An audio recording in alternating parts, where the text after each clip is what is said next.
Ajay দেবগনের most hyped cinema ময়দান, যেটা অনেকবার delay হয়েছে, অনেক দিন সময় লেগেছে বানাতে। কেমন হলো আলটিমেটলি সিনেমাটা, পজিটিভ দিক নেগেটিভ দিক সবকিছু নিয়ে কথা বলবো এই ভিডিওতে। এই মুভিটা ডাইরেক্ট করছে অমিত রবীন্দ্রনাথ শর্মা। কাস্টে আছে অজয় দেবগন, প্রিয়ামণি, গজরাজ রাও, রুদ্রনীল ঘোষ এবং আরো অনেকে। এবারের গল্পটা যদি একটুখানি বলি, গল্পটা হচ্ছে সৈয়দ আব্দুল রহিম, যিনি একটা টাইমে ইন্ডিয়ান ফুটবলের কোচ ছিলেন, তার জীবনী এখানে তুলে ধরা হয়েছে এবং একটা আন্ডারডগ টিম ইন্ডিয়া তার জেতার গল্প এই সিনেমাতে তুলে ধরা হয়েছে। এবার যদি সিনেমার পজিটিভ দিকগুলো নিয়ে কথা বলি, প্রচুর পজিটিভ দিক আছে, যার মধ্যে ফার্স্ট পজিটিভ দিক হচ্ছে এর লুক অ্যান্ড ফিল। সিনেমাটা যখন থেকে শুরু হয় এবং যখন শেষ হয়, একটাই ওয়ার্ড আপনার মুখে বসে যাবে, সেটা হচ্ছে ল্যাভিশ। এই সিনেমাটা যেভাবে ল্যাভিশ ভাবে শুট করা, এতদিন যে সময় লেগেছে বানাতে, সেটা কোথায় লেগেছে, এত টাকা খরচা করা হয়েছে এই সিনেমাটায়, সেটা কোথায় খরচা করা হয়েছে এবং অন স্ক্রিন সেটা দেখে ফিল হচ্ছে আপনার, আপনি দেখে বুঝতে পারছেন যে এই ল্যাভিশ যে জিনিসটা দেখানো হচ্ছে তার পেছনে অনেক দিনের খাটনি আছে, সেটা একদিনে হয়নি। সেখানে যেভাবে ভিএফএক্স এর কাজ করা হয়েছে, যেভাবে গ্রাউন্ডটাকে দেখানো হয়েছে, যেভাবে টিমটাকে দেখানো হয়েছে, সেটা অসাধারণ করা হয়েছে। তার সঙ্গে সেট ডিজাইন, যেভাবে ওই এরাটাকে ক্রিয়েট করা হয়েছে, যেভাবে তখনকার দিনের কলকাতা, হায়দ্রাবাদ এই জায়গাগুলোকে দেখানো হয়েছে, এরাটা প্রপার লাগে, অথেন্টিকেট লাগে, রুটেড লাগে এবং সেই জিনিসটা দেখতে খুব অথেন্টিকেট ফিল হয় আপনার। তো তখনকার যে এরাটা করা হয়েছে, সেই এরাটাও না খুব প্রপারলি দেখানো হয়েছে। তার সাথে খুব ডিটেলিং এ কাজ করা হয়েছে সিনেমাটায়। সেটা হচ্ছে তখনকার দিনে ফুটবল কেমন ছিল, তখনকার দিনে সিস্টেমটা কেমন ছিল, তার মধ্যে পলিটিক্স কিভাবে ইনভলভ ছিল, ইন্ডিয়ার লোকই ইন্ডিয়াকে কিভাবে সাপোর্ট করতো না, তখন সবাই হোপ ছেড়ে দিয়েছিল। এই জিনিসগুলো যেভাবে দেখানো হয়েছে ডিটেলের মাধ্যমে, সেটা আউটস্ট্যান্ডিং। তার সাথে চেরি অন দ্য টপ, সেটা হচ্ছে অজয় দেবগনের পারফরমেন্স। অজয় দেবগনের পারফরমেন্সের লিস্টে এটাও একটা বেস্ট পারফরমেন্স জোড়া হোক এবার, কারণ এই সিনেমাটাতে অজয় দেবগন যে পারফর্ম করেছে সেটা আউটস্ট্যান্ডিং। অজয় দেবগন খুবই ভালো অভিনেতা, সে যতবারই স্ক্রিনে আসে তার একটা আলাদা স্ক্রিন প্রেজেন্স আছে, যেটা অডিয়েন্সের খুব ভালো লাগে। এখানে অজয় দেবগন যেভাবে নিজেকে প্রেজেন্ট করেছে অ্যাজ কোচ, প্রত্যেকটা জায়গায়, সেটা খেলার জায়গায় হোক, সেটা ইমোশনাল জায়গায় হোক, সেটা ড্রামাটিক জায়গায় হোক, প্রত্যেকটা জায়গায় তার এক্সপ্রেশন অসাধারণ। তার সাথে সাথে ইমোশনাল সিনে প্রিয়ামণিও খুব ভালো, গজরাজ রাও আউটস্ট্যান্ডিং, রুদ্রনীল ঘোষ যে এত ভালো একটা পারফরমেন্স ডেলিভার করবে সেটা আমি সত্যি ভাবতে পারিনি।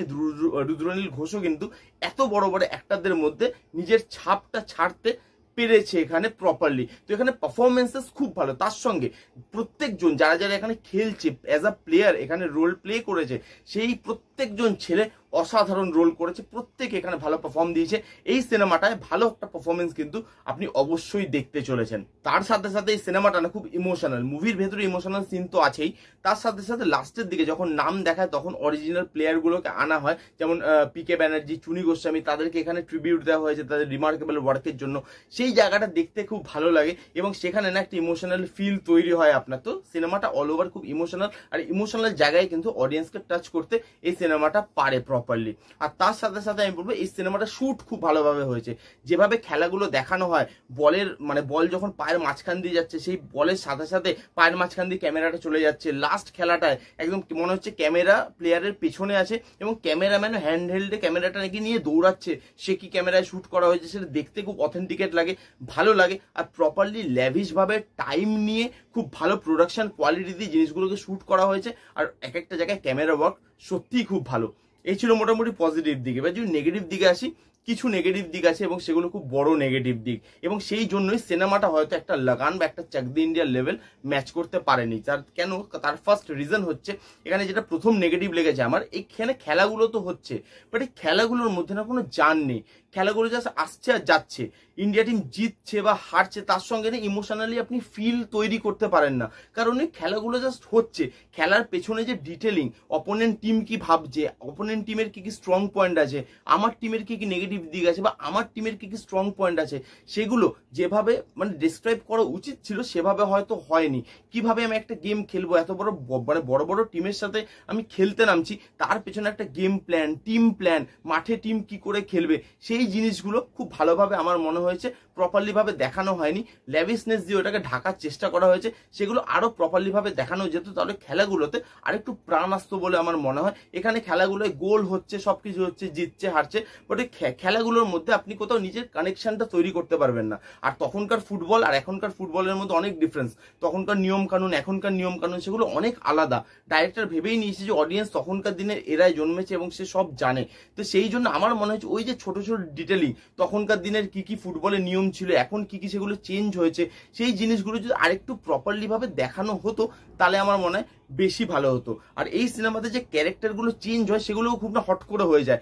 লাস্ট সিনে গিয়ে গজরাজ রাও আর রুদ্রনীলের ক্যারেক্টারটা যেভাবে চেঞ্জ হয়, সেই চেঞ্জটা আপনি ফিল করতে পারেন না, ওই চেঞ্জটার কোনো মানে দাঁড়ায় না শেষে গিয়ে। আর এই সিনেমাটা অনেক লম্বা হয়ে গেছে, প্রায় 3 ঘন্টার বেশি সিনেমা। এত লম্বা না করলেই হতো সিনেমাটা। আর যদি তুমি এত লম্বা করছো, এর মধ্যে আরো অনেক কিছু দেখানো যেত। এই সিনেমাটা একটু ছোট হলে আর একটু ক্রিস্প হলে দেখতে বেশি মজা আসতো বলে আমার মনে হয়। আর গানগুলো এই সিনেমার ভালো না, বিজিএম ভালো, বাট এ আর রহমানের গান আমার খুব একটা ভালো লাগেনি। একটাই গান আছে যেটা টাইটেল ট্র্যাকটা, ওটা আমার ভালো লেগেছে, বাকি গানগুলো কিন্তু আমার সেরকম ভাবে ভালো লাগেনি। এই ছিল মোটামুটি পজিটিভ দিক, নেগেটিভ দিক। খুবই ভালো একটা সিনেমা। যারা যারা ল্যাভিশ ভাবে এবং হলে বসে গ্রাউন্ডের ফিল অনুভব করতে চায়, গ্রাউন্ডে খেলা দেখার ওই ফিলটা নিতে চায়, তারা কিন্তু অবশ্যই ফ্যামিলির সাথে গিয়ে ময়দান দেখতে পারে। কারা কারা দেখে নিয়েছেন মানে অলরেডি কমেন্ট করে জানান, যারা দেখেননি তারা কিন্তু একবার গিয়ে অবশ্যই চেক আউট করতে পারে। আমার সিনেমাটা কিন্তু বেশ ভালো লেগেছে। রিভিউটা কেমন লাগলো জানাতে ভুলবেন না। রিভিউটা যদি ভালো লাগে তাহলে please give it thumbs up, like করবেন, কমেন্ট করবেন, শেয়ার করবেন, চ্যানেলটাকে আমার সাবস্ক্রাইব করবেন। দেখা হচ্ছে নেক্সট কোনো ভিডিওতে। ততক্ষণ bye bye, take care and be safe.